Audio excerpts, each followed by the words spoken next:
खास पैनल के साथ साथ हम डिस्कस भी कर रहे हैं कि आखिर अब जो ये रुझान आ रहे हैं उसकी क्या तस्वीर है। संतोष गौतम हमारे साथ में जुड़ रहे हैं, कांग्रेस प्रवक्ता हैं। संतोष जी, आपका भी बहुत बहुत स्वागत है।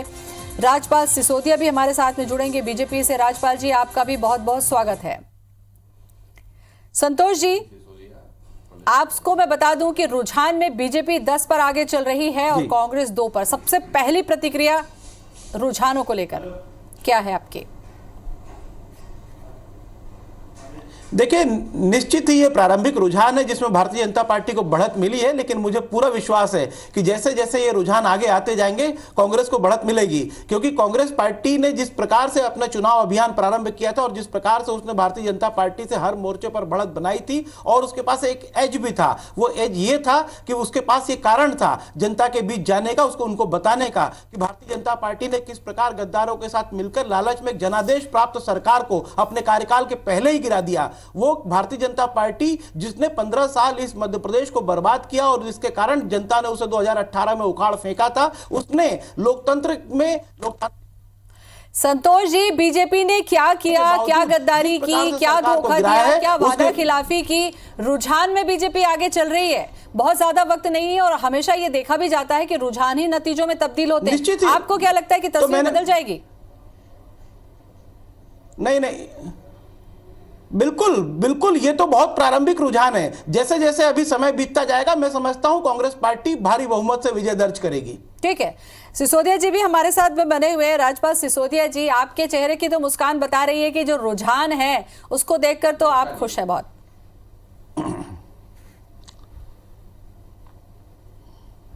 देखिए, हम तो इसलिए प्रसन्न हैं कि 1980 में भारतीय जनता पार्टी ने जिस विचार को लेकर अपनी राजनीतिक यात्रा प्रारंभ करी, जब जनता ने हम पर विश्वास करके केंद्र के अंदर हमें बिठाया बहुमत के साथ, तो फिर हमने राम मंदिर बनाने का काम भी किया और हमने 370 हटाने का भी काम किया। ये बात जब हम जाकर नारे के रूप में बोलते थे तो कांग्रेस के मित्र हमारा मजाक उड़ाते थे, पर जनता ने जब भरोसा किया और हमें सत्ता मिली, तो हमने उस विचार को, जिस अनुष्ठान को लेकर हमने राजनीतिक यात्रा प्रारंभ की थी, उसे छोड़ा नहीं, उसे पूरा करके बताया। अंत्योदय का सपना पंडित दीनदयाल उपाध्याय ने भारतीय जनता पार्टी को बताया था कि समाज के अंतिम पंक्ति में बैठा हुआ व्यक्ति आज भी सरकार के माध्यम से अपना जीवन स्तर ऊंचा उठाने के लिए बाट जो रहा है, तो भारतीय जनता पार्टी ने अंत्योदय के माध्यम से उसकी सेवा करने का ठाना और सत्ता का साधन जब उसे मिला तो हमने वो करके दिखाने का काम किया, चाहे प्रधानमंत्री आवास हो और चाहे फिर उज्ज्वला गैस योजना हो। उस अंतिम पंक्ति के व्यक्ति तक भी हमने शासन के माध्यम से योजना पहुंचाने का काम किया, हितग्राही मूलक योजना के माध्यम से उसका हित साधने का काम किया, समाज की मुख्य धारा में उसको लाने का प्रयास किया। और ये जो सारे प्रयास हमने विचारधारा के आसपास करने का काम किया, तो जनता ने हम पर विश्वास करना शुरू किया। राजपाल जी, लेकिन संतोष जी कह रहे हैं कि ये शुरुआती रुझान है, बहुत ज्यादा खुश होने की जरूरत नहीं है, जीत कांग्रेस की होगी। क्या कहेंगे आप? मैं तो प्रसन्न इसलिए हूं कि भारतीय जनता पार्टी ने जिस वैचारिक अनुष्ठान के लिए अपनी यात्रा प्रारंभ करी थी, उसके पड़ावों को वो पार करती जा रही है, ईमानदारी से उन कार्यों को पूर्ण करते जा रहे हैं। इसलिए मैं प्रसन्न हूं, सदैव प्रसन्न हूं। आज के परिणाम से प्रसन्न हूं या आज के परिणाम से दुखी हूं, ऐसा विषय नहीं है। विषय यह है कि हम जब किसी यात्रा को प्रारंभ करते हैं और मंजिल की तरफ बढ़ते हुए सोपानों के ऊपर से गुजरते हुए निकलते हैं, तो एक आत्मविश्वास झलकने का काम होता है, एक प्रसन्नता, आंतरिक प्रसन्नता प्राप्त होने का काम होता है। और वह आंतरिक प्रसन्नता मेरे जैसे हजारों हजार भारतीय जनता पार्टी के कार्यकर्ताओं के हृदय में है। इसलिए है कि हम वैचारिक अनुष्ठान को पूर्ण करने में सफल हुए हैं, क्योंकि राजनीतिक धारा विचार को लेकर चलती है। राजनीतिक पार्टी की स्थापना विचार को लेकर होती है। झूठे प्रचार में कांग्रेस अपना विचार कहां खो बैठी, ये कांग्रेस को चिंतन करना चाहिए। कांग्रेस को ये विचार करना चाहिए कि 100 साल पहले वो भारत को बीजेपी वालों ने पहुंचाने के लिए विचार को लेकर चले होंगे, वो विचार कहां खो गया है इनका? जी, वैचारिक अनुष्ठान जो था इनका, उनमें वो सफल होते दिख रहे हैं। हालांकि देखिए, यही जी बोलें। देखिए, यही वैचारिक अनुष्ठान इनका 2018 के विधानसभा चुनाव में था, जहां जनता ने इनको करारी पराजय का स्वाद चखाया था।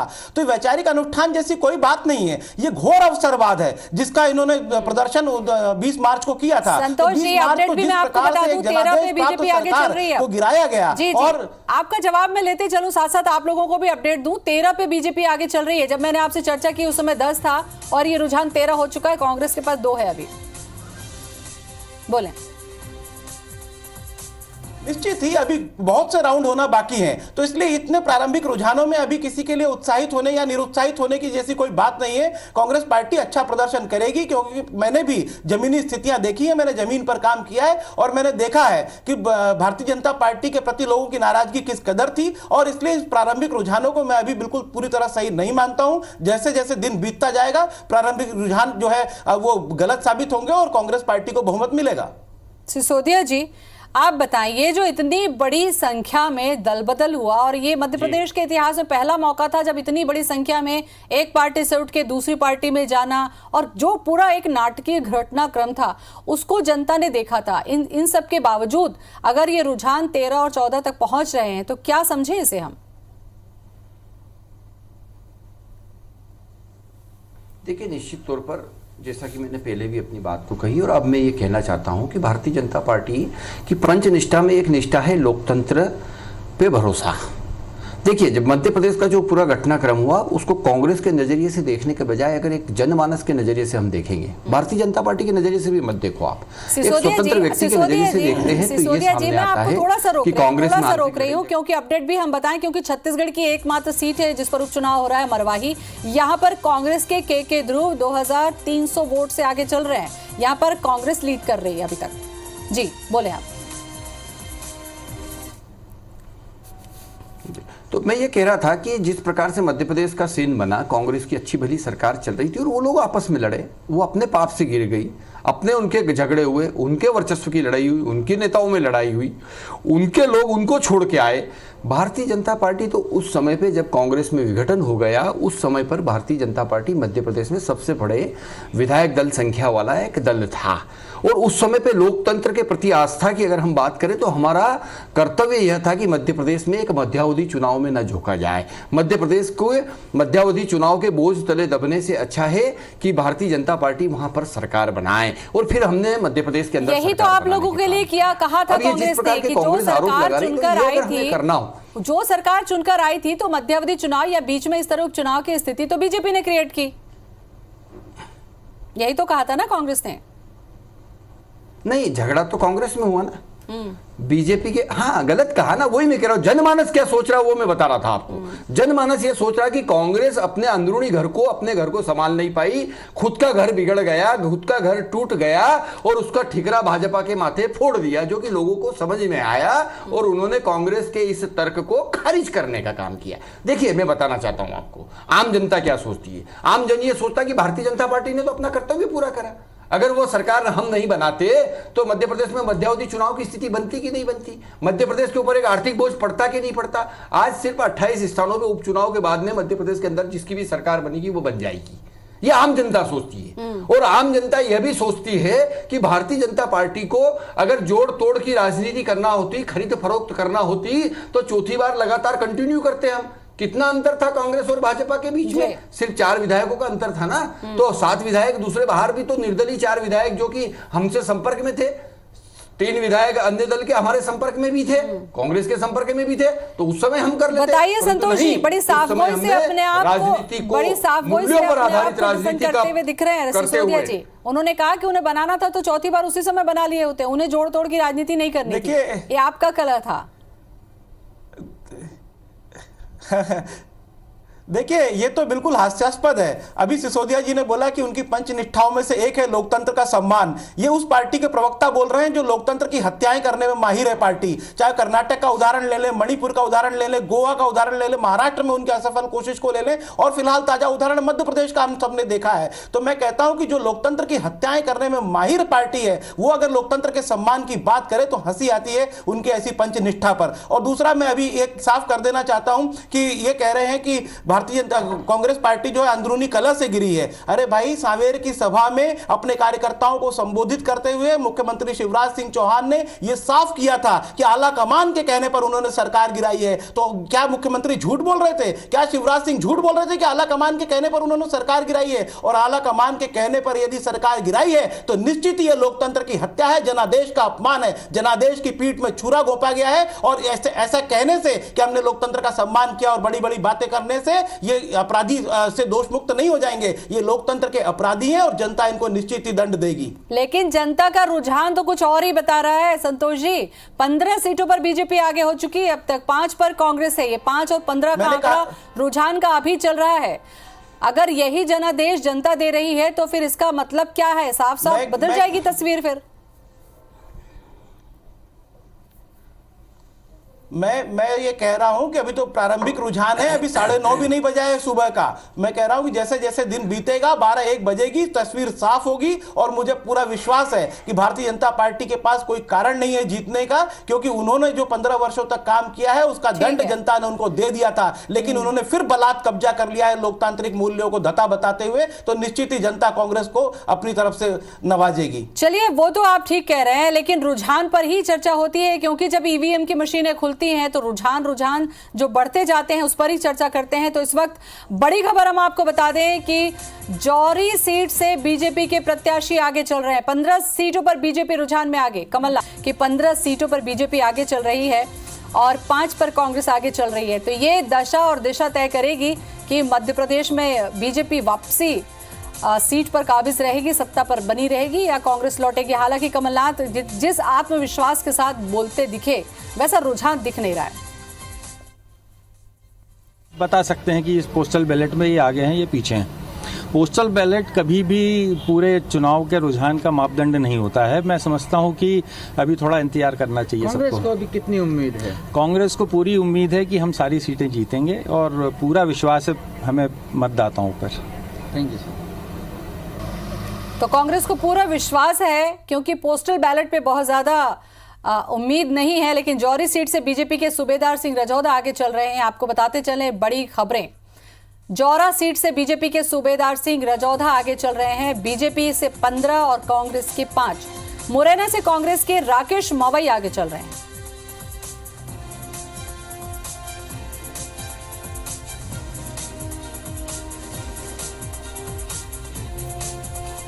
राजपाल सिसोदिया जी भी बने हुए हैं। मुझे लगता है 2-3 सवाल मैंने संतोष जी से पूछ ले। सिसोदिया जी, ये जो रुझान है ये तो बीजेपी की तरफ से आगे बढ़ रहा है, क्योंकि 15 सीटों पर रुझान आगे चल रहा है। लेकिन कमलनाथ का जो आत्मविश्वास है वो ये कह रहा है कि कांग्रेस जीतेगी। आखिर क्यों?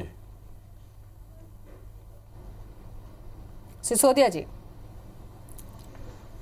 जब कांग्रेस में अंदरूनी कलह चल रही थी और सिंधिया जी के लोगों ने इस्तीफा नहीं दिया था, पर वह भोपाल से बाहर जा चुके थे, तब भी जब कमलनाथ जी इसी प्रकार से अति आत्मविश्वास के साथ बोलते थे कि सब लोग संपर्क में हैं और सब लोग मेरे साथ हैं, बाद में क्या हुआ प्रदेश ने देखा। अभी भी उनको आत्मविश्वास बताना या इस प्रकार से कॉन्फिडेंटली आकर मीडिया के सामने फेस करना इसलिए अनिवार्य कि एक तो वो 40 साल पुराने मंजे हुए नेता है, अंदर के भाव चेहरे पे आने नहीं देते हैं। दूसरी बात, अगर उनके अंदर के भाव चेहरे पे आ जाए या अभी वो हार मान ले तो कांग्रेस में भगदड़ मच जाएगी। कांग्रेस के लोग, कई सारे और भी ऐसे गुट है कांग्रेस के जो आज भी कांग्रेस के कमलनाथ जी के प्रति अविश्वास प्रकट करने की हिम्मत रखते हैं और रखे हुए हैं।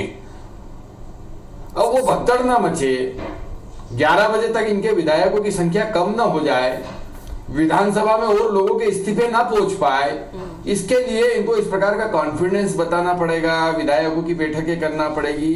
राजनीतिक आडंबर जो होते हैं अपने आप को मजबूत बताने के, वो सारे इनको करना पड़ेंगे। वो कर रहे हैं, उनको करना भी चाहिए। और इतने अनुभवी और मंजे हुए पुराने नेता है, भिन्न भिन्न पदों को सुशोभित किए हुए नेता है कांग्रेस के। मैं समझता हूँ कि देश के काफी वयोवृद्ध नेताओं में उनकी गिनती है। तो अब इतना तो संतोष जी मंजे हुए नेता हैं, अपनी हाथ को चेहरे पर आने नहीं देंगे, क्योंकि भगदड़ मच जाएगी कांग्रेस में, कह रहे हैं सिसोदिया जी। आप सुन रहे हैं, मुझे लगता है आपको जवाब देना चाहिए।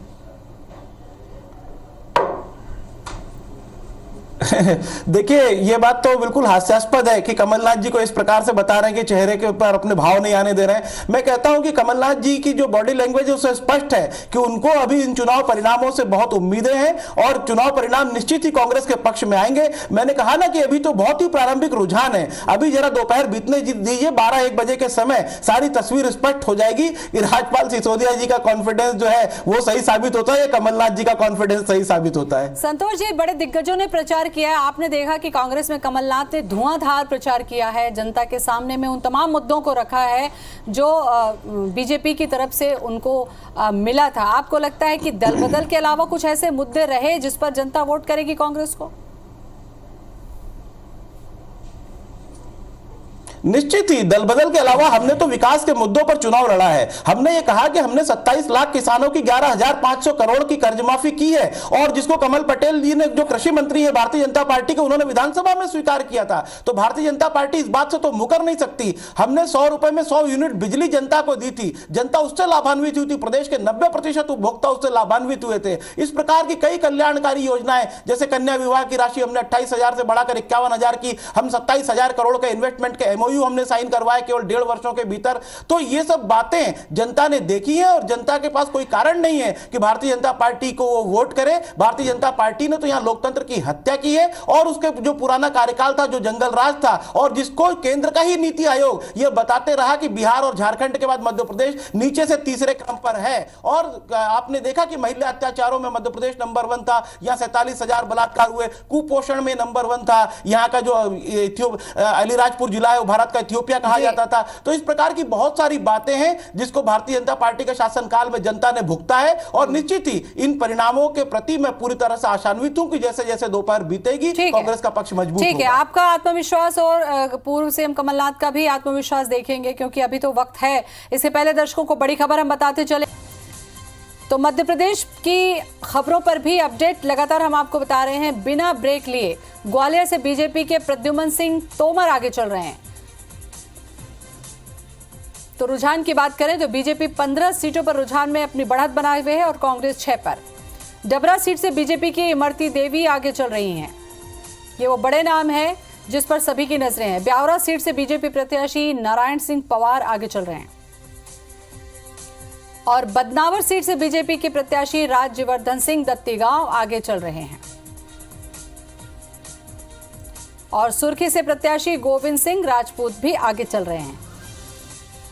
राजपाल सिसोदिया जी हैं। सिसोदिया जी, ये जितनी भी अपडेट है वो आप तक पहुंच ही रही है मेरे माध्यम से और जो तुरंत की स्थिति है वो भी मैं बता दूं कि 15 पर बीजेपी है, कांग्रेस 6 पर अभी तक रुझान पे आगे चल रही है। आपको लगता है कि जो रुझान होते हैं उस पर बहुत ज्यादा यकीन नहीं होता क्योंकि 19-20 की स्थिति तो रहती है, कहीं ऐसा तो नहीं है कि यह तस्वीर बदलती हुई दिखाई दे जिस तरीके से आत्मविश्वास कमलनाथ का दिख रहा है?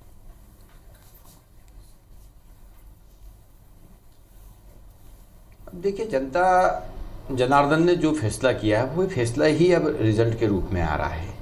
परंतु जो विद्यार्थी वर्ष भर पढ़ाई करता है, अपने सिलेबस से बाहर इधर उधर नहीं जाता है, उसका रिजल्ट उसके पक्ष में आता है, वो कॉन्फिडेंट रहता है। हमने विचारधारा के आसपास राजनीतिक क्षेत्र में काम करने का काम किया। हमारी जो मूल धारणा है अंत्योदय की, उसके आसपास काम किया। स्वर्णिम मध्य प्रदेश बनाने की बात कही, आत्मनिर्भर भारत के अंतर्गत आत्मनिर्भर मध्य प्रदेश बनाने की बात कही। मोदी जी के कुशल नेतृत्व में देश को एक विजन देने का काम किया। प्रदेश अध्यक्ष माननीय VD शर्मा जी और पार्टी के संगठन महामंत्री सुहास भगत जी के नेतृत्व में जो हमारा कार्यकर्ता आधारित यह राजनीतिक दल है, इसका जो एक सिस्टम है, संगठनात्मक संरचना है, एक ढांचा बना हुआ है, उसको चालना देने का काम हुआ माननीय अध्यक्ष जी और माननीय संगठन महामंत्री जी के नेतृत्व में। और इस प्रकार से दुर्लभ कार्यकर्ताओं के परिश्रम से, उनकी मेहनत जो मतदान केंद्र पर हुई, उस मेहनत के दम पर, हमारे नेतृत्व की स्पष्ट नीति की वजह से और कार्यकर्ताओं का विचारधारा पर अटूट विश्वास की वजह से हम जनता के बीच में कहीं न कहीं अपनी एक पहचान बनाने में सफल हुए, उनके विश्वास पर खरे उतरने में सफल हुए। विपरीत परिस्थितियों में भी हमने विचारधारा के प्रति अपनी प्रतिबद्धता को दोहराने का काम किया और अवसर मिलने पे उसे पूर्ण करने का काम किया। इन सब बातों की वजह से कहीं न कहीं भारतीय जनता पार्टी के प्रति आम जन का एक विश्वास अर्जन होने का काम हुआ है। और जब इस प्रकार का विश्वास अर्जन होता है तो फिर ईवीएम पे आदमी जब अंदर जाकर बटन देखता है तो फिर कमल की बटन ही ढूंढ के दबाने का काम करता है। उसमें हम सफल हुए और वो परिणाम के रूप में आपके सामने आएगा। हम पूरी तरह से आशान्वित थे इस बात को लेकर।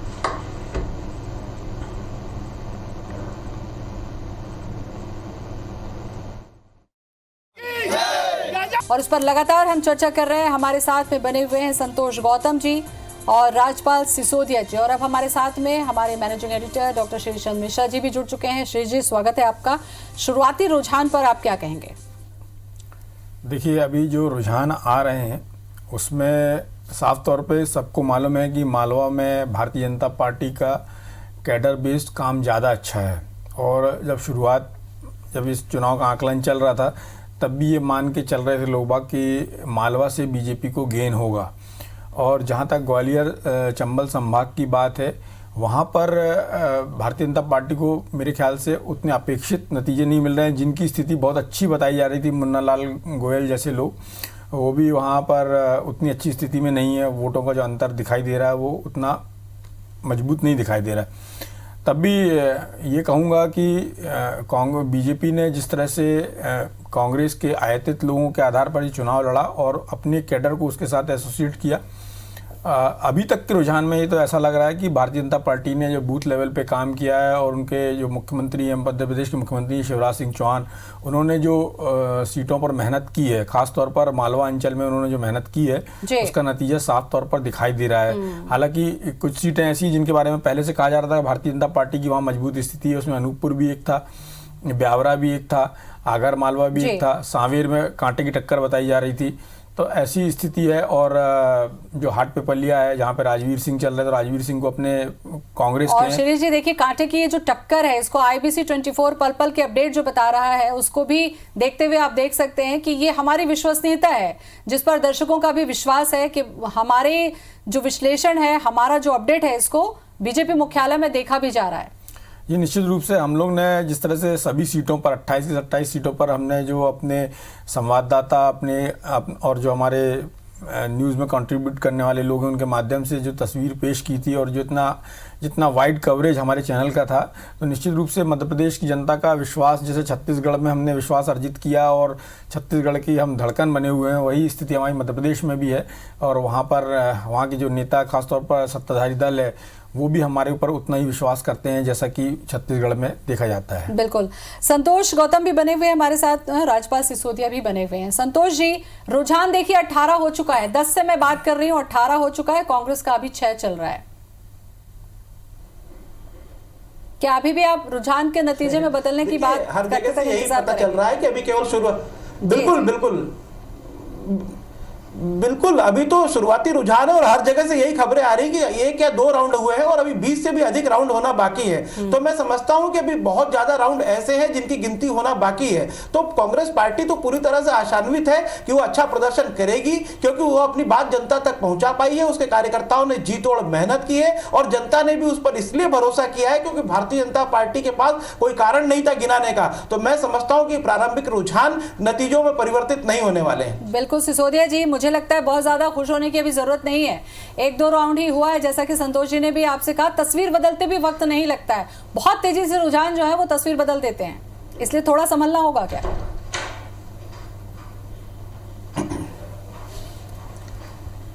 अब देखिए, जो होना है वो तो मतपेटी के अंदर आ चुका है, वो तो ईवीएम के अंदर किए थे। अब तो सिर्फ रिजल्ट डिक्लेयर हो रहा है। और मैंने जो कहा ना कि हम जिस प्रकार से हर मोर्चे पे हमने चुनाव का प्रबंधन करने का काम किया, हमने हर मोर्चे पे हमारे कार्यकर्ताओं को हमने मोटिवेट करा, उनको बिल्कुल पूरे समय तक मतदान केंद्र इकाई तक की कार्य योजना बना के कैलेंडर देने का काम किया। 2 माह पूर्व से हमारी पूरे मतदान केंद्रों पे कार्य होने लगा था। हमने जिस प्रकार से पेज प्रभारी तक की संरचना करके मतदाताओं के ऊपर कार्यकर्ता और वह कार्यकर्ता उन मतदाताओं से सीधे संपर्क में और उनका मत गिरना सुनिश्चित हो जाए इस बात की चिंता वहां से लगाकर तो मुख्यमंत्री जी के सतत दौरे, एक एक विधानसभा में माननीय मुख्यमंत्री शिवराज सिंह चौहान जी के 2-2 और कहीं कहीं 3-3 बार जो है सभाएं होने का काम हुआ।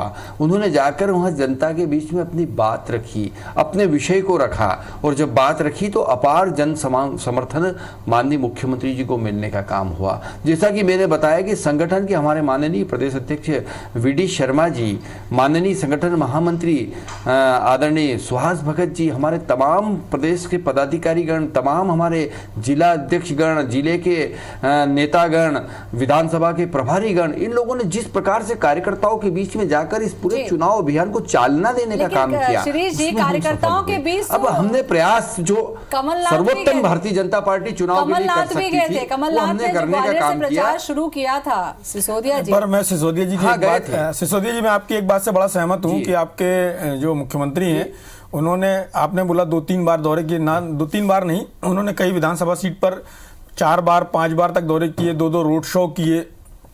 और ना सिर्फ उन्होंने बल्कि उनके पुत्र कार्तिकेय जी ने भी वहाँ बड़ी मेहनत की है।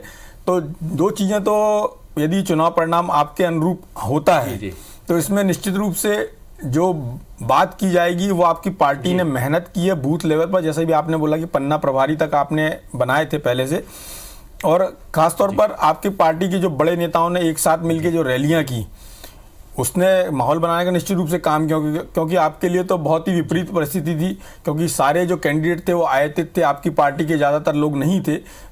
3 जगहों को छोड़ दें जहां पर विधायकों के दिवंगत होने के कारण चुनाव हो रहा है, चाहे वो ब्यावरा हो, चाहे जोरा हो, और चाहे आगर मालवा हो। बाकी जगह तो आपके लिए यही स्थिति थी कि आपको दूसरे कैंडिडेट से चुनाव लड़ना था। ऐसी स्थिति में आपकी पार्टी ने यदि ये करिश्मा करने जा रही है, जैसा कि आप ट्रेंड के हिसाब से आप भी बोल रहे हैं और दिखाई भी दे रहा है, तो ये बहुत बड़ी बात होगी। सिर्फ आपकी पार्टी की मेहनत का ही नतीजा है। और खासतौर पर शिवराज जी ने जिस तरह से 90 सभाओं की प्लानिंग की थी कि 90 उनको 90 बार करना है, सब मिला के 28 सीट पर, तो इसका मतलब हुआ कि ऑन एन एवरेज उन्होंने एक सीट पर 3 बार 4 बार का एक जो अपना चक्र रखा था, उसके आधार पर आपको, और दूसरा नए प्रदेश अध्यक्ष का भी आपको एक फायदा मिलता हुआ दिख रहा है, क्योंकि उनकी अपनी एक टीम रही है, एबीवीपी में उन्होंने काम करने का लंबा उनका अनुभव है, और अच्छे संगठन करता है वीडी शर्मा जी। तो उसका लाभ, यदि ये चीज़ें चुनाव परिणाम में तब्दील होती हैं, तो निश्चित रूप से ये जो वीडी शर्मा जी का जो आगमन है वो आपकी पार्टी के लिए वैसे भी शुभ रहा है। उनके आते साथ ही कांग्रेस की सरकार गिरी, और अभी जो दिख रहा है, अभी फिलहाल जो दिख रहा है भारतीय जनता पार्टी के लिए माननीय वीडी शर्मा जी शुभंकर है जी। चलिए, बड़ी खबर भी हम आपको बताते चले, बीजेपी 18 पर रुझान है। सिसोदिया जी, मैं चर्चा करूंगी, थोड़ा अपडेट भी आपको देते चले। इस वक्त मेहगांव से कांग्रेस के प्रत्याशी आगे चल रहे हैं, कांग्रेस के हेमंत कटारे आगे हैं। बीजेपी 18 पर लीड कर रही है, तो कांग्रेस 7 पर रुझान पे आगे चल रही है। संतोष जी, अगर बूथ लेवल तक बीजेपी ने मेहनत करी है और रुझान अगर बदलते हैं, तब्दील होते हैं, तो क्या समझा जाए कि कहीं पार्टी में ग्राउंड लेवल तक जाने में कहीं कोई कसर छोड़ दी? देखिए, अभी तो पूरी तरह से परिणाम आए नहीं है। परिणामों के बाद ही ये तय होगा कि पार्टी की रणनीति क्या होगी। तो अभी तो कांग्रेस पार्टी पूरी तरह से आशान्वित है कि परिणाम उसके अनुरूप होंगे। और बूथ लेवल तक काम केवल भारतीय जनता पार्टी ने ही नहीं किया है, बूथ लेवल तक काम कांग्रेस पार्टी ने भी किया है। और कांग्रेस पार्टी ने इस बार जिस मजबूती के साथ चुनाव लड़ा है, तो उसको पूरा विश्वास है कि नतीजे उसके पक्ष में आएंगे। इसीलिए चुनाव के अंतिम परिणाम के बाद ही किसी प्रकार की कोई रणनीति बनाई जाएगी।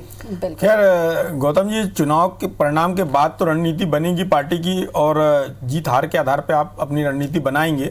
लेकिन जो प्रारंभिक तौर पर जिसके बारे में ज्योति जी ने बात करी कि भारतीय जनता पार्टी ने बूथ लेवल, और जैसा कि सिसोदिया जी ने बताया कि उन्होंने पन्ना प्रभारी तक बना के रखे थे, तो आपकी पार्टी ने भी ऐसा नहीं है, एक नया प्रयोग किया। सेक्टरम मंडल का जो आप लोग ने, मंडलम का जो एक नया कॉन्सेप्ट जिसके आधार पर आपने काम किया, आपने भी मेहनत की है।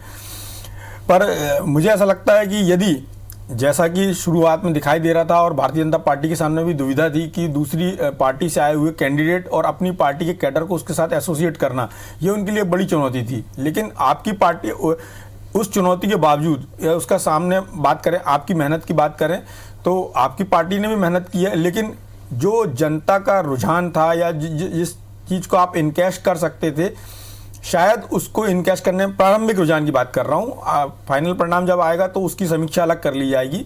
लेकिन अभी की स्थिति में ऐसा है कि जो जनता का रुझान, जो आप लोग भी बोल रहे थे और जिस बात को आपने स्थापित करने की कोशिश की, शायद उसको आप लोग प्रारंभिक रुझान के अनुसार बोलता हूँ कि आप उसको वोट में तब्दील करते हुए नहीं दिखाई दे रहे हैं। जबकि भारतीय जनता पार्टी ने जो आखिरी समय में मेहनत की, या जो उनको लगा कि उन्होंने पिछले 15 साल में जो लास्ट उनकी सरकार थी, जब शिवराज जी 2018 में चुनाव लड़ रहे थे, जो गलतियां थी उसको सुधारने का उन्होंने काम किया। खासतौर पर जो आपका किसान वाला मुद्दा था उसको उन्होंने ज़्यादा प्रभावी नहीं होने दिया, ऐसा अभी के रुझान में लगता है। अभी जब फाइनल परिणाम आएंगे तो जो भी बात है उसकी समीक्षा अलग ढंग से होगी। संतोष जी, देखिए आदरणीय शिरीष जी, मैं एक बात स्पष्ट रूप से कहना चाहता हूं कि मैं बार बार अभी कह रहा हूं कि अभी ये बहुत प्रारंभिक रुझान है। निश्चित नहीं, मैं आपकी बात से सहमत हूं, मैं आपकी बात से सहमत हूं, मैं अभी प्रारंभिक रुझान की बात कर रहा हूं जी। मैं आपकी बात से सहमत हूं, मैं अभी परिणाम पे नहीं जा रहा हूं, पर एक ट्रेंड जो दिखाई दे रहा है।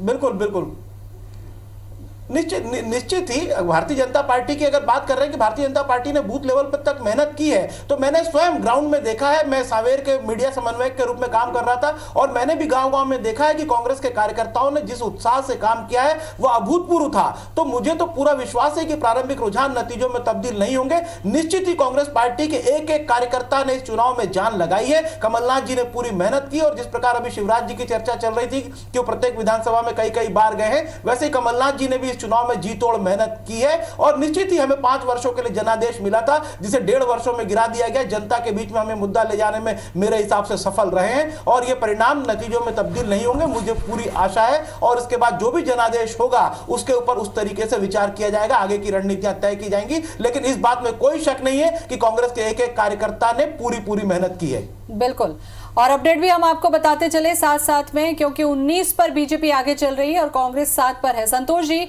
जैसा कि आप आश्वस्त हैं, शुरू से ही रुझान पहले एक रुझान से लेकर 19 तक हम आ गए हैं, लेकिन आप पूरी तरीके से आश्वस्त हैं कि कांग्रेस ही जीतेगी। आपको क्या लगता है, इस दल बदल की वजह से जो जनता नाराज थी, आपको लग रहा है वो जनता नाराज थी दल बदल की वजह से, इसलिए वो कांग्रेस को वोट देगी? निश्चित ही, क्यों नहीं। आखिरकार मैं तो बार बार कह रहा हूं कि हमें जनादेश 5 वर्षों के भीतर 5 वर्षों के लिए मिला था, तो क्या कारण था? ऐसे कौन से कारण आ गए थे? ऐसा कौन सा पहाड़ टूट पड़ा था? सिसोदिया जी ने बोला आपके अंदर में, आपकी पार्टी के अंदर में कलह थी, आपकी पार्टी के अंदर में झगड़े थे, संतोष नहीं था, इस वजह से ये नाराजगी की वजह से वो बाहर गए। तो क्या वो नाराजगी आपको पहले पता नहीं चल पाई कि जाने से पहले रोक लेते आप? नहीं, बिल्कुल मैं ये कहना चाहता हूं कि सिसोदिया जी इसके अतिरिक्त और क्या बोलेंगे? वो तो यही कहेंगे ना कि कांग्रेस पार्टी में अंतर कलह थी। वो अपने मुख्यमंत्री की बात को स्वीकार क्यों नहीं करते कि उन्होंने सांवेर में अपने लोगों के बीच में ये कहा था कि हमने आला कमान के कहने पर सरकार गिराई है। और सबने देखा कि बेंगलोर में जब हवाई जहाज में भरकर विधायकों को ले गए थे तो उसके साथ कौन था? उनके साथ अरविंद भदौरिया थे, उनके साथ सुदर्शन गुप्ता थे। तो ऐसे लोग जब सीधे और टिकटों की जो वो थी, बुकिंग थी हवाई जहाजों की, वो भी भारतीय जनता पार्टी के नेताओं के नाम पर थी। तो भारतीय जनता पार्टी इस आरोप से बच नहीं सकती कि उन्होंने इस लोकतंत्र की हत्या की है। मध्य प्रदेश में बड़े पैमाने पर जो दलबदल हुआ, उसके पीछे जो बहुत बड़ा धनबल था और जो माफियाओं के पैसों से यह सरकार गिराई, उसके कारण भारतीय जनता पार्टी संतोष जी, एक दो नहीं, इतनी बड़ी संख्या में जब पार्टी से उठकर चुने हुए विधायक चले जाते हैं तो सीधा सा सवाल उठता है कि क्या कलह की वजह से चले गए या सबको सब पूरे के पूरों को खरीद लिया बीजेपी ने? आप ये कहना चाह रहे हैं? ये मध्य प्रदेश पहला राज्य नहीं है जहां इस प्रकार के दल बदल हुए हैं। कर्नाटक देख लिया आप, गोवा देख लीजिए आप, महाराष्ट्र देख लीजिए। भारतीय जनता पार्टी ने कहीं कोई कसर छोड़ी नहीं है। वो अपने जो सिद्धहस्त हैं इस मामले में सरकारें तोड़ने के लिए, जिनके बारे में यह भी प्रसिद्ध है कि चलिए इसका जवाब तो मैं सिसोदिया जी से ले रही हूँ, इसका जवाब मैं सिसोदिया जी से ले रही हूँ, सिसोदिया जी से इसका जवाब मैं संतोष जी ले रही हूँ। लेकिन जब आपको मालूम था कि बीजेपी ऐसा करती है, बाकी स्टेट में ऐसा कर सकती है, कर चुकी है, तो मुझे तो लगता है आपको और ज्यादा सावधान रहना चाहिए था, क्योंकि 15 साल के बाद आपको सत्ता मिली थी। सिसोदिया जी, आपसे ये सवाल पूछूं उसके पहले मैं मरवाही का अपडेट बता दूं। अपडेट बता दूं, ठीक है।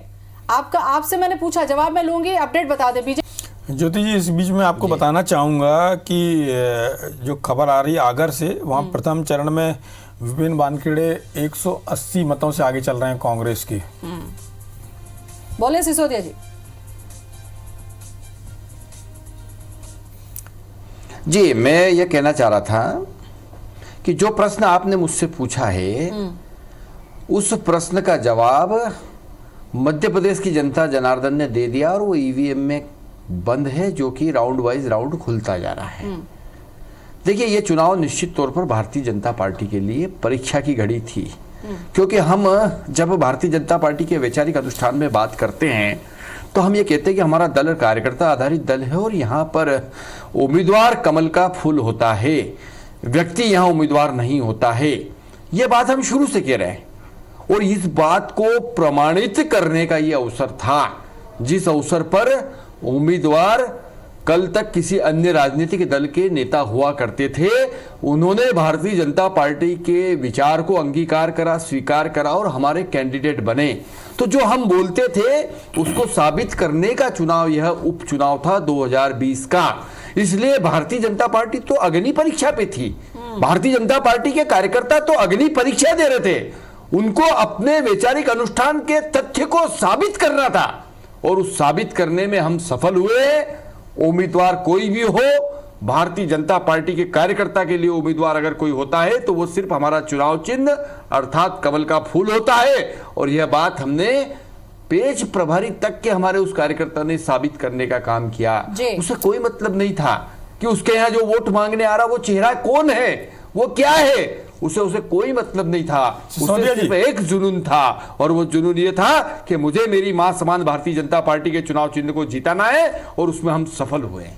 सिसोदिया जी, आपने जितनी बात की, आपकी बात से मैं पूरी तरह से सहमत हूं। यदि चुनाव परिणाम पूरे 28 के 28 सीट पर भी आप चुनाव जीतते हैं, उस बात से भी इनकार नहीं किया जा सकता यदि ऐसे परिणाम आते हैं। लेकिन आपको खुद मालूम है कि आप जो बात कर रहे हैं उसमें उस बात में कितनी दम है। कारण ये है, आपने बोला कि पार्टी के लिए चुनाव चिन्ह ही महत्वपूर्ण है। आपका कहना है कि उन्होंने पार्टी की विचारधारा को अंगीकार किया। एक रात में कोई व्यक्ति जो जिंदगी भर कांग्रेस का कैंडिडेट रहा है, कांग्रेस की सीट से जीत कर आया है, एक रात में उसके अंदर ऐसा क्या वैचारिक परिवर्तन हो गया, ऐसी क्या उसको बुद्धत्व की प्राप्ति हो गई कि उसको भारतीय जनता पार्टी अच्छी लगने लगी। क्योंकि आप इसमें बात राजनीतिक करेंगे और आपके लिए मजबूरी भी है राजनीतिक बात करना और अपनी पार्टी के समर्थन में बात करना, अपनी विचारधारा के समर्थन में बात करना और उसको सही साबित करना। चुनाव परिणाम जो भी हो, कौन जीतता है कौन हारता है वो एक अलग बात है, लेकिन आपकी पार्टी जिसको लोग जानते हैं, जिसके बारे में लोगों को मालूम है कि पार्टी किस आदर्शों और किन नीतियों पर चलती है, तो आप भी इस बात को बेहतर समझते होंगे कि आपकी पार्टी के कार्यकर्ताओं के सामने कितनी बड़ी वैसी स्थिति रही होगी कि उनको किस द्वंद्व से वो गुजरे होंगे कि उन्होंने जिस व्यक्ति का जीवन भर विरोध किया, जिसके खिलाफ उन्होंने आंदोलन किए, जिसके बारे में उन्होंने बात की, अब वही व्यक्ति को उनको अपनी पार्टी का कैंडिडेट मानते हुए, जैसा कि आप बोल रहे हैं चुनाव चिन्ह पार्टी में सर्वोपरि होता है, उसके आधार पर उनको काम करना पड़ा, तो उनके लिए कितनी दुविधा की स्थिति रही होगी ये मैं समझ सकता हूँ। हालांकि आप हों चाहे गौतम जी हों, उनकी मजबूरी है अपनी अपनी पार्टी की वही बात करना जो उनकी पार्टी की लाइन हो। लेकिन यदि बात जैसे आपने बोला कि उन्होंने विचारधारा को अंगीकार किया, इस बात को तो कहीं से भी स्वीकार नहीं किया जा सकता कि उन्होंने आपकी विचारधारा को अंगीकार किया, क्योंकि ऐसे एक दो नहीं 3-4 लोग थे जिन्होंने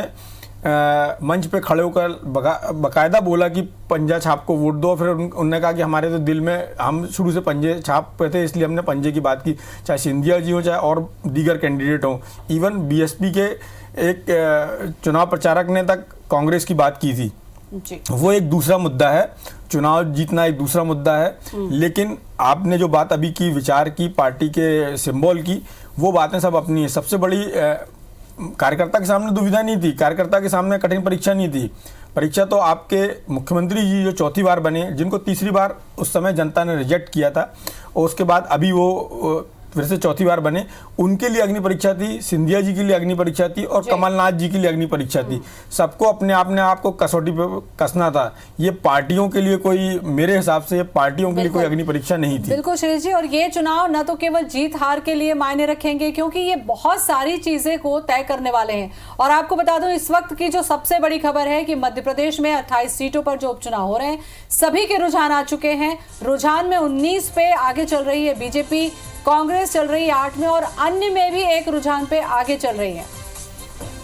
तो बसपा एक सीट पर रुझान पे आगे चल रही है, यानी कि बसपा भी रुझान में बढ़ती हुई दिख रही है। शिरीष जी, ये लग ही रहा था क्योंकि ग्वालियर चंबल जो इलाका है वहां पर हम ये देखते हैं कि बसपा का भी अपना एक दखल होता है। अगर ऐसे में एक दो सीटें अगर जाती हैं अन्य के पास में तो बहुत ज्यादा फर्क तो नहीं पड़ेगा, लेकिन वो अपनी उपस्थिति जरूर दर्ज करेंगे। देखिए, ग्वालियर चंबल संभाग में 3 सीटें ऐसी थी जहां पर भारतीय जनता पार्टी तीसरे नंबर पर थी।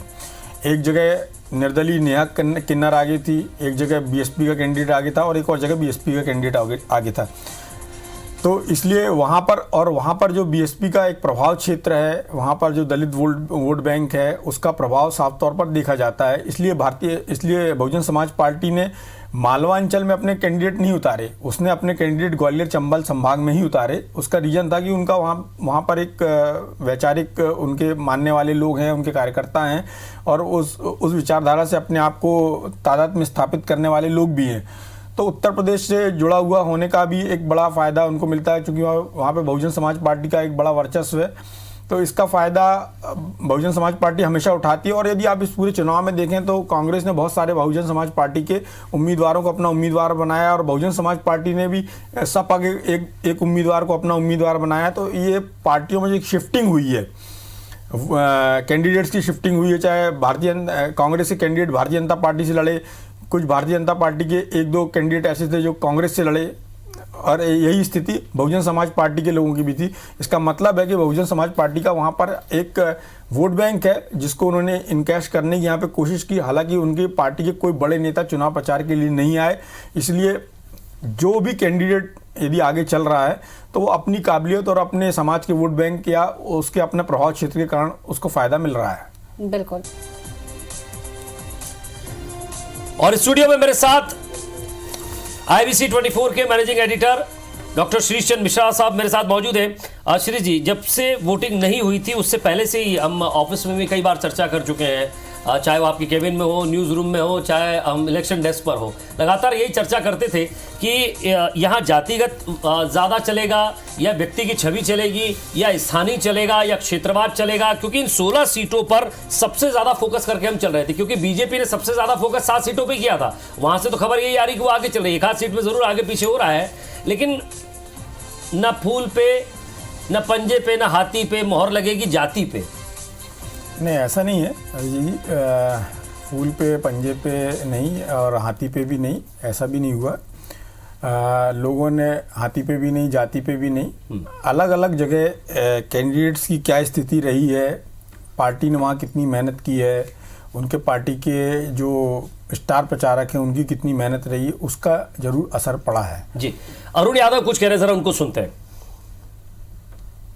मतलब इसकी जनता अन्याय करेगी और बिकाऊ लोगों की मदद नहीं करेगी और प्रदेश में पुनः माननीय कमलनाथ जी नेतृत्व में सरकार बनाएगी। सर, कितनी सीटें एक्सपेक्ट कर रहे हैं? चूंकि कांग्रेस कमलनाथ जी, दिग्विजय सिंह तो कह रहे हैं कि क्लीन स्वीप होगा, ये थोड़ा मुश्किल है, लेकिन फिर भी आज की स्थिति जो आकलन एनालिसिस बोलता है कि हम 24 से 25 सीट हमको मिलना चाहिए।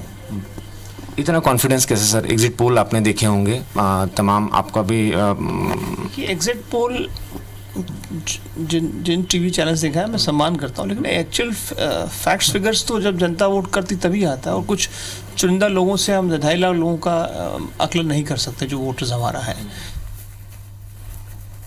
एग्जिट पोल से हम आकलन नहीं कर सकते, लेकिन एग्जिट पोल एक रेखा जरूर खींच देता है कि ये दिशा में जो पोलिंग हुई है उसका रिजल्ट इधर आ सकता है। क्या लग रहा है शिरीष जी, एग्जिट पोल में और अभी जो फिलहाल रुझान है इसमें, क्यों मैं इसको नतीजे नहीं कहेंगे, रुझान है? देखिए, रुझान है और जैसा पहले 2 चरण हो चुके हैं और पहले 2 चरण में कांग्रेस के कुछ कैंडिडेट ऐसे हैं जिन्होंने 5000 से ज़्यादा की बढ़त बना ली है। तो विधानसभा में खास तौर पर, लोकसभा में तो एक बार 5000, 6000, 7000 या 10000, 15000 की लीड को भी मेकअप कर लिया जाता है, लेकिन विधानसभा में एक बार यदि कैंडिडेट 3000, 4000 से ज़्यादा ऊपर निकल जाए तो बड़ा मुश्किल जाता है। अब जो 19 सीट हम दिखा रहे हैं उसमें से जो सीट वाइज स्थिति है, मैंने अलग अलग विधानसभा के हिसाब से जो स्थिति है उसमें कांग्रेस कितनी मतों से पीछे चल रही है और अभी कितने राउंड बाकी हैं और किस इलाके के ये जो मतपत्र हैं वो खुले हैं, उससे बहुत सारी चीज़ें डिपेंड करेंगी।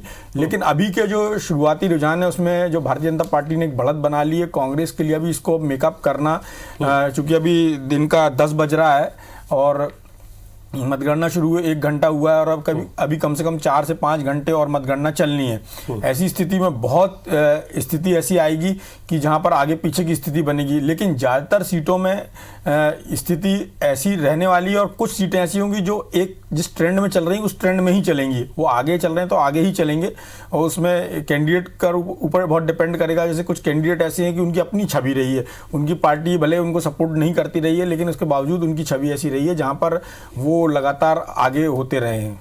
जी, लेकिन अगर हम उन मुद्दों पर ज़रा फोकस कर ले शिरीष जी, जो कांग्रेस लेकर आई थी, जो कांग्रेस के लिए एक मजबूत आधार था, व्यक्तिगत आरोप भी थे, स्तरहीन भाषा भी कहीं हो गई थी, कहीं कमलनाथ जी का स्टार प्रचारक का दर्जा तो था, हालांकि वो बाद में सुप्रीम कोर्ट ने उसको फैसला दिया, स्टे रखा उस पर। कैलाश विजयवर्गीय, इमरती देवी, मोहन यादव, बिसाऊ लाल, आचार्य प्रमोद कृष्णन, उषा ठाकुर, गिरिराज दंडोतिया, ये वो चेहरे थे या ये वो मुद्दे थे इस चुनाव में जो अलग अलग जगह से अलग अलग चीज़ों को लेकर उन्होंने कंटेंट बनाया, उस कंटेंट को उठाने की कोशिश की और चुनाव जीतने का भरसक प्रयास किया। और एक बात, बड़ी बात मैं बोलूँगा कि 20 लाख से ज़्यादा युवा थे इन 16 सीटों पर, 20 लाख से ज़्यादा युवा वोटर जिनकी उम्र 18 से लेकर 22 तक के बीच थी। उनका रुझान किस तरह आया? क्योंकि इस राजनीति में, जैसा आपकी हमारी पहले बातचीत भी हुई, कि अब यहां से ना एक नई राजनीति शुरू होगी, एक नया पैरामीटर शुरू होगा राजनीति का, जोड़ का, तोड़ का, नोट का, वोट का। यहां से एक नई राजनीति शुरू हो रही। वो युवा क्या सोचता होगा जिसने अब की बार जो वोट दिया होगा, उसके लिए तो ये राजनीति नहीं थी, ये उपचुनाव नया था। देखिए 28 सीटों की बात कर रहे हैं, जैसा कि आप बोल रहे हैं 20 लाख युवा वोटर हैं जो पहली बार वोट करने जा रहे हैं। ये वो लोग हैं जिन्होंने पिछले चुनाव में वोट नहीं किया होगा। तो इसका मतलब ये हुआ है कि आप एक औसतन माने तो 70 से 80 हज़ार हर विधानसभा में एक वोटर नया जुड़ा होगा।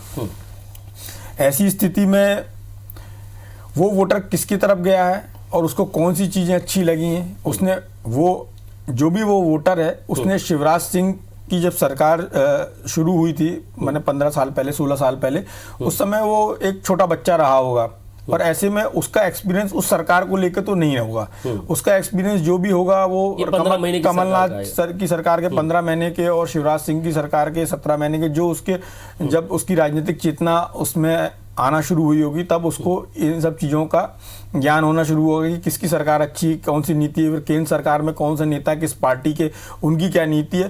तो इसके अलावा जो एक परसेप्शन बनता है नेता के बारे में, वो भी युवा को कितना प्रभावित किया होगा, ये देखने वाली बात होगी। हालांकि दोनों पार्टियों ने बहुत मेहनत की है। भारतीय जनता पार्टी ने जीतोड़ मेहनत की हो क्योंकि उनके लिए एक छोटा इलाका था जहां पर उनको करना था और उनकी पार्टी की दोनों जगह अलग अलग स्थिति थी। जैसे मालवा में उनके पास आरएसएस का एक मजबूत आधार है और ग्वालियर चंबल अंचल में उन्होंने सिंधिया के आधार पर और अपने पार्टी के उन नेताओं का जिनका, जैसे नरेंद्र सिंह तोमर हैं और बाकी उनके नेता हैं जिनका वहाँ पर एक बड़ा जनाधार है, उसके आधार पर उन्होंने उस चुनाव अभियान को आगे बढ़ाने की कोशिश की होगी। जो वीडी शर्मा है, वीडी शर्मा नए प्रदेश अध्यक्ष भी हैं, वो खजुराहो से सांसद भी हैं। इसके अलावा वो एक एबीवीपी के प्रदेश अध्यक्ष रहे हैं और उसके एबीवीपी का उन्होंने बड़ा काम किया है।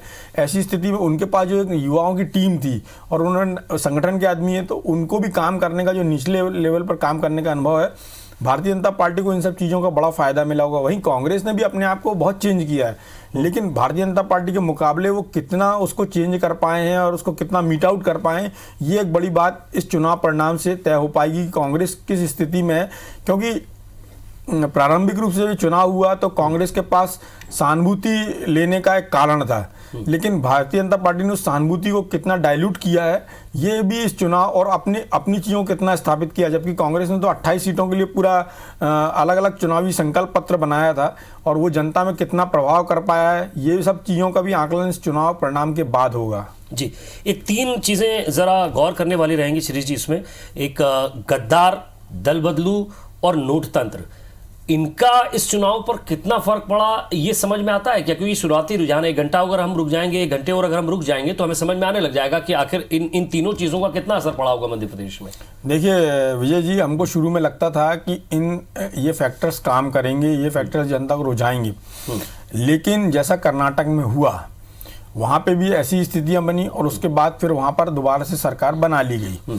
तो ऐसी स्थिति में कांग्रेस ने केवल यदि ये इन 2 मुद्दों पर टिकाऊ बिकाऊ या लोगों के पैसे पे बिकने वाली बात को पर यदि फोकस किया होगा पर्टिकुलर विधानसभा में, तो उसका असर कितना पड़ पाया और भारतीय जनता पार्टी ने किन चीज़ों को लेकर अंदर तक जाने की कोशिश की, क्या अपने कार्यकर्ता के बेस पर उन्होंने अपने वोट बैंक को बढ़ाने की कोशिश की, इन सब चीज़ों का अभी कुछ भी नहीं कहा जा सकता, क्योंकि अभी ट्रेंड है, ट्रेंड में निश्चित रूप से भारतीय जनता पार्टी आगे है, लेकिन आगे जाके जब ये ट्रेंड यदि परिणाम में तब्दील होता है तब तो समझ में आएगा कि भारतीय जनता पार्टी ने। जब 1 घंटे बाद वापस इन तीनों चीजों पर चर्चा करेंगे कि वाकई ये ट्रेंड में रहे क्या, क्योंकि इन्होंने ट्विटर पर, सोशल मीडिया पर ये दल बदलू, गद्दार, नोट तंत्र बहुत ट्रेंड हुआ, बहुत ज्यादा ट्रेंड हुआ, लोगों ने इसको समझा भी, लेकिन वोट में तब्दील क्या हो पाया, नहीं हो पाया, इस पे 1 घंटे बाद हमारी नजर रहेगी। लेकिन एक महत्वपूर्ण बात ये कि जिस तरह से आपने भाजपा की बात की थी,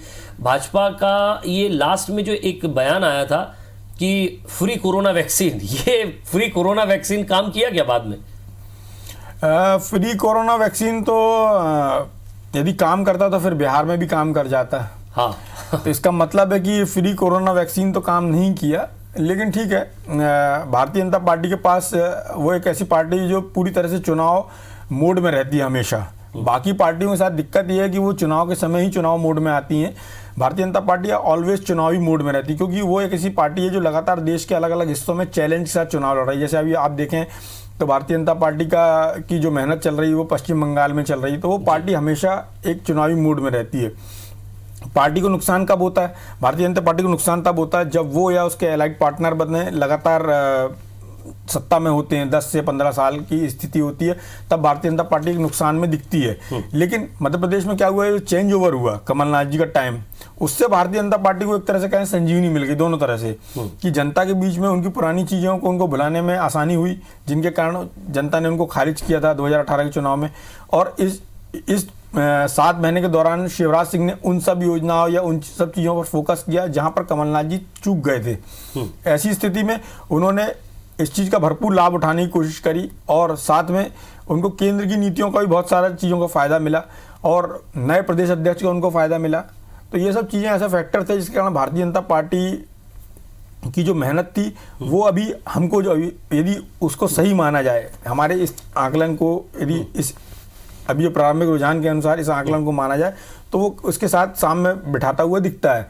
लेकिन यदि चुनाव परिणाम इससे डिफरेंट होंगे तो ये माना जाएगा जिन चीज़ों की आप बात कर रहे हैं कि नोट तंत्र और ये बिकाऊ टिकाऊ, ये यदि मुद्दे या सोशल मीडिया में जो चीज़ें ट्रेंड कर रही थी, तो अभी इन सब चीज़ों का ही जब शाम को 3-4 बजेगा, जब हम चुनाव परिणाम फाइनल आने की स्थिति में होंगे, तब हमको पता चल पाएगा कि किस पार्टी की कौन सी चीज़ ने जनता को प्रभावित किया या वो किस चीज को तब्दील कर पाए या कांग्रेस इस अवसर का लाभ उठा। वर्गीय जी कुछ कह रहे हैं, शिरीष जी जरा उनके पास चलते हैं। वर्गीय जो मध्य प्रदेश पर भी बात कर रहे थे और बिहार पर भी और बंगाल पर भी, चलिए इससे पहले कमलनाथ जी ने क्या कुछ कहा आइए आपको सुनवाते हैं।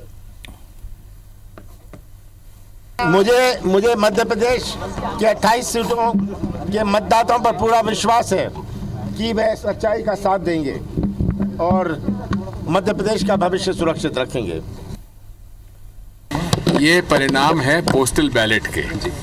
सरकारी कर्मचारी, अधिकारी और जो पोस्टल बैलेट में 80 साल की उम्र के ज़्यादा, दिव्यांग और सस्पेक्टेड कोविड पेशेंट्स, इसमें तो कांग्रेस के लोगों को वोटर लिस्ट ही नहीं मिल पाई कौन कौन वोट डालने जा रहा है, तो वो तो होना ही था। मैंने कहा हुआ है कि जनता वर्सेस प्रशासन चुनाव हो रहा है। अब देखिए ईवीएम के खुलने दीजिए, पता पड़ेगा। चलिए ईवीएम खुलने दीजिए, पता चलेगा, लेकिन शायद उन तक अपडेट आ भी गया होगा कि ईवीएम खुल गई है। मेरे साथ स्टूडियो में मृणाल पंत जी कांग्रेस प्रवक्ता हमारे साथ मौजूद हैं और केजी पाठक साहब वो भी हमारे साथ मौजूद हैं। मृणाल जी बहुत दिनों बाद आपसे मुलाकात हुई, सबसे पहले नमस्कार आपको। नमस्कार। क्या इस चुनाव में क्या भूमिका थी कांग्रेस की? कैसे एक छोटे से कार्यकर्ता से लेकर बूथ से लेकर सेक्टर से लेकर क्या व्यवस्था थी? वो व्यवस्था यहाँ दिख रही है आपको कि अभी थोड़ी देर और रुका जाए? नहीं, बिल्कुल रुकना चाहिए पुनीत जी। असल में 29 से 30 राउंड का चुनाव होने वाला है और ये तो बहुत ही प्रारंभिक रुझान है, प्रारंभिक से भी अति प्रारंभिक रुझान है। तस्वीर मुझे लगता है 12-1 बजे तक थोड़ी साफ होगी और तब हम किसी निष्कर्ष की ओर पहुंचते हुए दिखाई देंगे। एक बात जो सबसे महत्वपूर्ण है और जो हमारे जहन में हमेशा होनी चाहिए कि ये उपचुनाव स्वाभाविक उपचुनाव नहीं है, ये मध्य प्रदेश की जनता पे, उस जनता की इच्छा के विरुद्ध थोपा गया उपचुनाव है। और थोपे गए उपचुनाव में चूंकि हमने सबसे देखा कि किस तरह से छल का, कपट का, षड्यंत्र का और धन बल का उपयोग पहले हुआ है चुनाव के पूर्व सरकार गिराने के लिए और चुनाव के दौरान, तो मुझे लगता है मध्य प्रदेश की जनता समझदार है और माकूल जवाब देगी। और जब अंतिम परिणाम आएंगे तो जो रुझान दिखेगा वो स्पष्ट तौर पर दिखेगा, सच्चाई के साथ दिखेगा और मध्य प्रदेश की जनता प्रदेश के हित में अच्छा निर्णय लेगी। मृणाल जी, जैसा कि आपने बोला कि ये सामान्य और स्वाभाविक चुनाव नहीं है, आपने दोनों चीज़ें बोल दी कि इसमें धन बल का और बाकी चीज़ों का उपयोग हुआ है और साथ में आपने ये भी बोल दिया कि जनता उचित निर्णय लेगी। तो क्या ये माना जाए कि ये जो चुनाव परिणाम आएंगे उसके हिसाब से ये दोनों बातें हैं? यदि चुनाव परिणाम आपके अनुकूल आया तो मतलब जनता ने सही निर्णय लिया और यदि चुनाव परिणाम आपके प्रतिकूल गया तो इसका मतलब ये मान लिया जाए कि जो आपने पहले बात बोली कि ये सामान्य चुनाव नहीं है और सत्ताधारी दल को इसका लाभ, उन लोग धन बल और बाकी चीज़ों जो आपने बोली हैं उसका फ़ायदा उनको मिलने वाला है। हमें पूरा विश्वास है कि मध्य प्रदेश की जनता इस बार कांग्रेस पार्टी का साथ देगी। उनका मत उन लोगों के खिलाफ जाएगा जिन्होंने एक स्थिर सरकार को अपना समय पूरा होने से पहले बीच में व्यवधान डालकर पदच्युत किया। और इसलिए चूंकि लोकतंत्र है तो जनता का निर्णय तो अंततः सभी लोगों को शिरोधार्य करना ही पड़ेगा। लेकिन हमें पूरा विश्वास है कि 28 सीटों में से 24 से ज्यादा सीटों पर कांग्रेस पार्टी के उम्मीदवार विजयी होंगे, अच्छे मत के साथ विजयी होंगे। और जो उपचुनाव का परिणाम रहेगा वो इस बात को इंगित करेगा कि पिछले 6 महीने में सरकार चलाने के बावजूद भी मध्य प्रदेश की जनता पर भारतीय जनता पार्टी का विश्वास कायम मैं रोक रहा हूं मृणाल जी आपको। हमारे संवाददाता सुधीर के पास चलते हैं, उनके साथ बीजेपी के कोई नेता मौजूद है। सुधीर, रिएक्शन लूंगा कांग्रेस प्रवक्ता का। मृणाल जी, आपने पूरा सुना होगा ये बात और समझी भी होगी कि आपके नेता की तरफ से, राज्यसभा सांसद की तरफ से एक बयान दिया गया था कि अभी तो बैलेट खुले हैं, फिर उसके बाद ईवीएम पर हम जाएंगे, अभी थोड़ी देर रुक जाइए। फिर उसके बाद वो कह रहे थे कि अभी रुझान आने दीजिए और हमको तो पर्चियाँ ही नहीं दी थी उस समय जब बैलेट से पेपर हो रहे थे, हमारे साथ अन्याय हुआ। तो वाकई ये अन्याय हुआ था या ये पुलिस प्रशासन और साथ ही साथ बाकी जो मशीनरी थी उसका दुरुपयोग किया गया? क्या लगता है आपको? पुनीत जी, 2-3 बातें हैं। आप पिछले कई चुनाव को देख लीजिए तो जब भी बैलेट पेपर खुला है, जैसे चिट्ठी से आने वाला मतपत्र जब भी खुला है, तो स्वाभाविक रूप से पहले पिछले 3, 4, 5 चुनावों का भी परिणाम और रुझान ऐसा ही होता था कि उसमें हमेशा भारतीय जनता पार्टी को बढ़त मिलती थी। पिछले विधानसभा चुनाव में भी जब ये पत्र खुले थे उस समय शुरुआती दौर में भारतीय जनता पार्टी आगे थी, लेकिन अंतिम परिणाम आते आते कांग्रेस पार्टी की सरकार बनी। अभी भी पहला दूसरा राउंड है, इस बात की प्रबल संभावना है कि 15-16 राउंड होते होते ये 2 का आंकड़ा इस तरफ आ जाए और 18 का आंकड़ा इस तरफ आ जाए।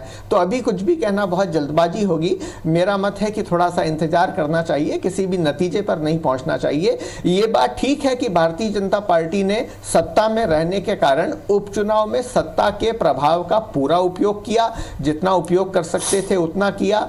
सत्ता के तंत्र को, अफसरों को शामिल किया कि मतदाता के मानस को बदला जाए। मतदान की प्रक्रिया के दौरान सत्ता पक्ष के हित में जो जो उपक्रम किए जा सकते थे वो सब किए गए। पर इस सबके बावजूद हमारा मानना है कि इस चुनाव को जनता विरुद्ध भारतीय जनता पार्टी के चुनाव के रूप में देखा जाना चाहिए। और चूंकि जनता भारतीय जनता पार्टी से चुनाव लड़ रही थी, इसलिए परिणाम कांग्रेस पार्टी के पक्ष में आएगा, निर्णायक तौर पर पक्ष में आएगा। और थोड़ा उसके लिए हमको इंतजार करना चाहिए, कम से कम 10 या 12 राउंड तक इंतजार करना चाहिए, तभी वास्तविक रुझान सामने आएंगे।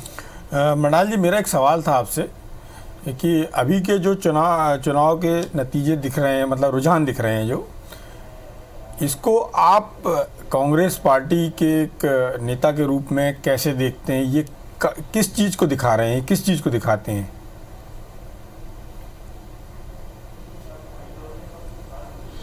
हर विधानसभा क्षेत्र के का भौगोलिक जो सामंजस्य होता है वो अलग अलग तरह का होता है।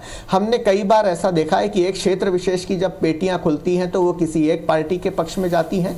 जैसे जैसे मतगणना की प्रक्रिया आगे बढ़ती है, दूसरे क्षेत्रों की मत पेटियां खुलती हैं तो वो दूसरी पार्टी के पक्ष में जाती है और इसी कारण फेरबदल रद्दोबदल होता रहता है।